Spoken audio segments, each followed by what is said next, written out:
Assalamualaikum warahmatullahi wabarakatuh. Bismillah walhamdulillah sallallahu alaihi wasallam Muhammadin wa ala alihi wa ashabihi ahli sidqi wal wafa.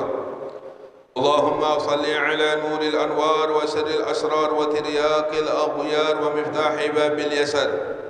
Sayyidina wa maulana Muhammadin al-Mukhtar wa alil adhar wa ashabil aqyar. عدد نعم الله وإفضال لا حول ولا قوة إلا بالله أما بعد. قال المؤلف رحمه الله تعالى ونفعنا به وبعلومه في الدارين آمين يا رب العالمين. بسم الله الرحمن الرحيم. وقال الله تعالى يا أيها الذين آمنوا اذكروا الله ذكرا كثيرا وسبحوه بكرة وأصيلا. وقال رسول الله صلى الله عليه وسلم يقول الله تعالى أنا عند ظن عبد بي وأنا معه حيث يذكرني فإن ذكرني في نفسي ذكرته في نفسي وإن ذكرني في ملأ ذكرت في ملأ خير منهم وإن تقرب إلي شبرا تقربت إليه ذراعا وإن تقرب إلي ذراعا تقربت إلى باء إلى آخره وإن آتاني يمشي أتيت هرولا إلى آخر ما قال رضي الله تعالى عنه. Kita lanjutkan nasihat dari Al-Imam Al-Qutub Al-Habib Abdullah bin Ali Al-Haddad. Mudah-mudahan dengan kita membahas nasihat beliau kita mendapatkan keberkahannya dan mudah-mudahan kita mendapatkan sir dari beliau. Amin ya rabbal alamin. Minggu kemarin bahwasanya orang yang berzikir merupakan paling afdalnya untuk mendekatkan diri kepada Allah Subhanahu wa taala. Dan jalan yang paling cepat untuk bisa menyampaikan kepada Allah Subhanahu wa taala atau usul kepada Allah Subhanahu wa taala. Kita tahu jalan untuk nyampe kepada Allah Subhanahu wa taala itu macam-macam bentuknya. Dan di antaranya untuk menyampaikan seseorang kepada Allah Subhanahu wa taala yaitu dengan selalu berzikir kepada Allah Subhanahu wa taala atau selalu ingat kepada Allah Subhanahu wa taala. Allah Subhanahu wa taala berfirman, "Ya ayyuhalladzina amanu dzkurullaha dzikran katsira." Wahai orang-orang yang beriman. Khitab ini khusus bagi orang-orang yang beriman kepada Allah Subhanahu wa taala. Seperti kita saat ini kita beriman kepada Allah Subhanahu wa taala, mudah-mudahan di detik-detik sakratul maut, di detik-detik roh kita diambil oleh Allah Subhanahu wa taala, kita pun dimatikan oleh Allah Subhanahu wa taala dalam keadaan husnul khatimah. Allah Subhanahu wa taala memerintahkan kepada orang-orang beriman untuk memperbanyak zikir kepada Allah Subhanahu wa taala atau untuk memperbanyak ingat kepada Allah Subhanahu wa taala. Di antara mufassirin menafsirkan firman Allah zikran katsira yaitu memperbanyak zikir Allah Subhanahu wa taala ai fi ayyi halatin ay fi ayyati halatin, dalam keadaan apapun. Dalam keadaan apapun kita diperintahkan oleh Allah Subhanahu wa taala untuk selalu zikir atau mengingat Allah Subhanahu wa taala. Sebab kalau kita tidak selalu ingat kepada Allah Subhanahu wa taala, dikhawatirkan kita akan melenceng dari jalan Allah Subhanahu wa taala. Sebab sebagaimana kita ketahui, keadaan dunia ini sifatnya itu atau kita tidak pernah bisa lepas dari empat keadaan. Empat keadaan ini seseorang tidak pernah bisa lepas. Kalau kita lalai kepada Allah Subhanahu wa taala, kalau kita lupa kepada Allah Subhanahu wa taala, dikhawatirkan di antara empat keadaan ini justru akan memalingkan diri kita dari jalan Allah Subhanahu wa taala. Justru akan menjauhkan diri kita dari jalan Allah Subhanahu wa taala. Yang pertama, yaitu at-ta'ah. Orang yang beriman kepada Allah Subhanahu wa taala, sehebat apapun ia berbuat maksiat kepada Allah, sebejat apapun dia kepada Allah Subhanahu wa taala, pasti dia pernah berbuat taat kepada Allah Subhanahu wa taala. Lebih-lebih orang-orang yang soleh, lebih-lebih orang-orang yang memang mereka di dalam hatinya ada rasa takut kepada Allah Subhanahu wa taala, tentunya ketaatannya lebih dominan dibandingkan kemaksiatannya kepada Allah Subhanahu wa taala. Maka seseorang ketika dia dalam ketaatan kepada Allah Subhanahu wa taala, banyak membaca Al-Quran, banyak ibadah sunnah, banyak puasa sunnah. Namun kalau kita tidak selalu menyambungkan diri kita kepada Allah, tidak selalu mengenang Allah Subhanahu wa taala, justru dikhawatirkan ketaatan kita makin jauh dari Allah Subhanahu wa taala. Bagaimana contohnya? Yaitu dengan kita mengambil ketaatan tersebut, mengakui bahwasanya yang ibadah yang tak dirinya.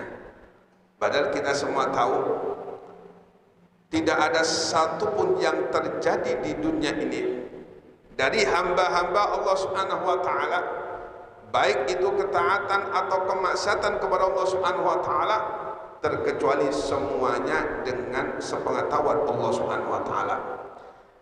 Ketika seseorang berada dalam ketaatan kepada Allah, kalau dia lalai kepada Allah, dikhawatirkan dia justru akan tertanam dalam hatinya akhlak-akhlak yang menjadikan ibadahnya tersebut dihapus oleh Allah Subhanahu wa taala. Tertanam di dalam hatinya yaitu penyakit-penyakit hati seperti ujub, bangga diri. Sebab di antara tipu daya setan, ketika setan ini tidak mampu untuk menggoda hamba Allah Subhanahu wa taala beriman untuk maksiat kepada Allah, agar dia tidak beribadah kepada Allah Subhanahu wa taala, setan tidak mampu untuk menggodanya. Hamba ini selalu taat kepada Allah, mengerjakan perintah-perintah Allah, banyak ingat kepada Allah, banyak baca Quran. Dikhawatirkan justru yang diselipkan oleh iblis, oleh setan, yaitu yang lebih besar daripada itu, yaitu al-ujba. Al-ujba kata Nabi Muhammad SAW, yaitu sifat bangga diri. Maka siapapun yang ketika ia beribadah bangga dengan ibadahnya, merasa lebih baik, merasa lebih ahli ibadah, merasa lebih dari yang lain-lainnya, maka berarti dia telah mengambil haknya Allah Subhanahu wa taala. Dan sifat ujub ini di antara sifat penyakit hati yang paling dibenci oleh Allah Subhanahu wa taala, yang mana dapat menghapus amal-amal seseorang secepat kilat. Ketika seseorang ujub bangga diri dengan ibadahnya, dengan amalnya, maka seluruh amal-amal ibadahnya langsung dihapus oleh Allah Subhanahu wa taala. Nauzubillah. Makanya kita diperintahkan oleh Allah Subhanahu wa taala untuk selalu ingat kepada Allah di setiap keadaan, agar kita tidak lepas dari jalan Allah Subhanahu wa taala. Walaupun kita dalam keadaan taat kepada Allah Subhanahu wa taala, maka kita tidak boleh lepas sambungan kepada Allah Subhanahu wa taala, agar justru ibadah kita agar tidak menjadikan justru ibadah kita ini menjadi jauh dari Allah Subhanahu wa taala. Yang kedua, seseorang tidak bisa lepas daripada yang namanya maksiat. Ada taat, ada maksiat. Maka ketika seseorang dalam keadaan maksiat kepada Allah Subhanahu wa taala, tetap diperintahkan oleh Allah Subhanahu wa taala untuk ingat kepada Allah Subhanahu wa taala. Bagaimana caranya ketika seseorang maksiat kepada Allah, ingat kepada Allah Subhanahu wa taala? Yaitu meminta kepada Allah Subhanahu wa taala agar diberikan kemampuan oleh Allah Subhanahu wa taala untuk bisa menjauhinya atau untuk bisa mencegahnya dari perbuatan-perbuatan yang diharamkan oleh Allah Subhanahu wa taala, dan meminta kepada Allah Subhanahu wa taala segera untuk bertobat kepada Allah Subhanahu wa taala. Dia enggak lalai, walaupun dia maksiat, tapi ketika dia ingat kepada Allah Subhanahu wa taala, maka ingatannya itu diantaranya dia memohon kepada Allah Subhanahu wa taala agar dijauhkan atau diberikan kekuatan oleh Allah Subhanahu wa taala untuk bisa menjauhi perbuatan maksiat kepada Allah Subhanahu wa taala, dan dia meminta kepada Allah Subhanahu wa taala agar diberikan kemampuan oleh Allah Subhanahu wa taala untuk segera bertobat kepada Allah Subhanahu wa taala. Sebab ketika kita menggunakan salah satu nikmat Allah, ketika kita menggunakan nikmat Allah untuk maksiat kepada Allah, maka pertama yang wajib harus kita lakukan bersegera untuk bertobat kepada Allah Subhanahu wa taala. Allah Subhanahu wa taala berfirman, wasari'u ila maghfiratin min rabbikum wa jannah. Ini perintah wajib dari Allah Subhanahu wa taala. Ketika kita salah dalam menggunakan nikmat Allah, ketika ada salah satu nikmat Allah kita gunakan untuk maksud kepada Allah Subhanahu wa taala, wajib hukumnya kita untuk bersegera untuk meminta ampun kepada Allah Subhanahu wa taala. Makanya Sayyiduna Luqman Al-Hakim, beliau pernah berwasiat kepada anaknya. Kata beliau, ya bunayya, idza aznabta dzamban fala tuakhir taubah, fa innal mauta ya'ti bagdatan. Wahai anakku, apabila engkau salah dalam menggunakan nikmat Allah, apabila ada salah satu nikmat Allah engkau gunakan untuk maksud kepada Allah Subhanahu wa taala, wahai anakku, janganlah engkau menunda-nunda untuk bertobat kepada Allah Subhanahu wa taala. Fa innal mauta ya'ti bagdatan. Wahai anakku, ketahuilah sesungguhnya kematian datangnya secara tiba-tiba. Sebab inilah kita diperintahkan oleh Allah Subhanahu wa taala untuk segera bertobat kepada Allah Subhanahu wa taala ketika kita salah dalam menggunakan nikmat Allah Subhanahu wa taala. Dan seseorang tidak bakal mampu untuk bersegera bertobat kepada Allah apabila hatinya tidak selalu bersambung dengan Allah Subhanahu wa taala.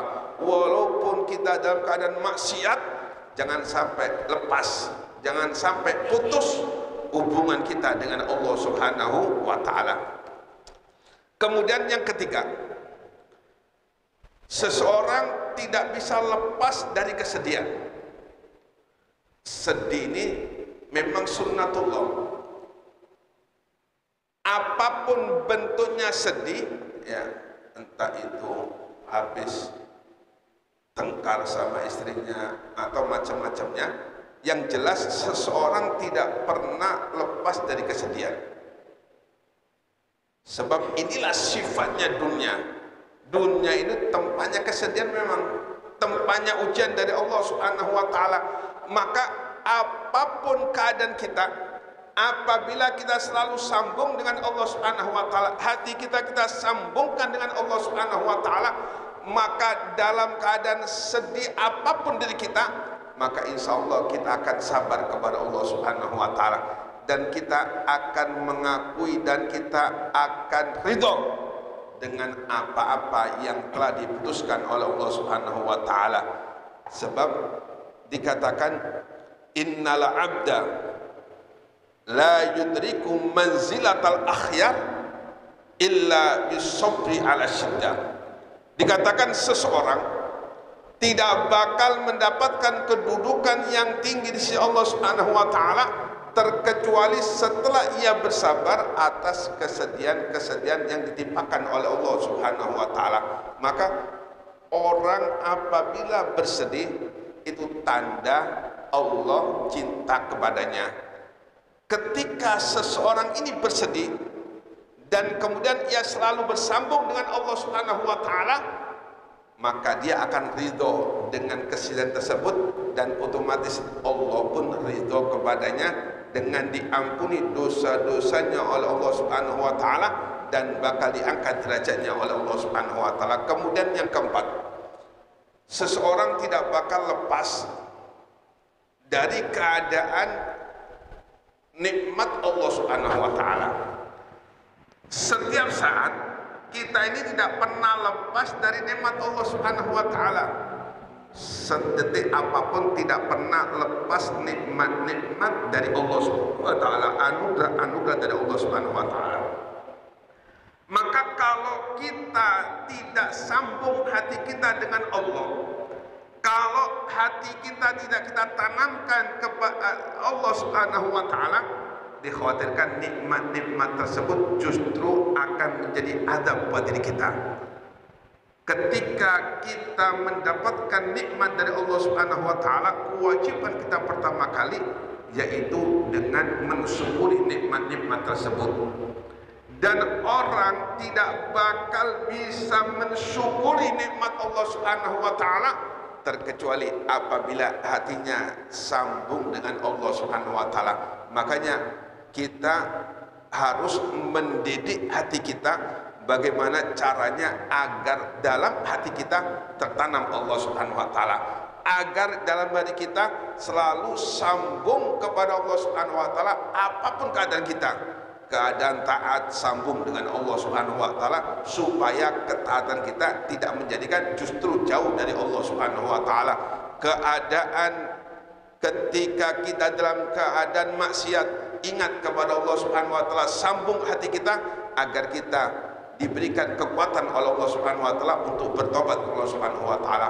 Dalam keadaan musibah, dalam keadaan kita bersedih, harus kita sambungkan terus agar kita sabar dengan kesedihan-kesedihan tersebut. Sedangkan yang terakhir, dalam keadaan nikmat, kita harus sambungkan hati kita terus kepada Allah agar nikmat tersebut akan menjadikan diri kita orang-orang yang bahagia ketika bertemu dengan Allah Subhanahu wa taala, dengan tidak menggunakan nikmat-nikmat tersebut kecuali pada sesuatu yang diridhai oleh Allah Subhanahu wa taala.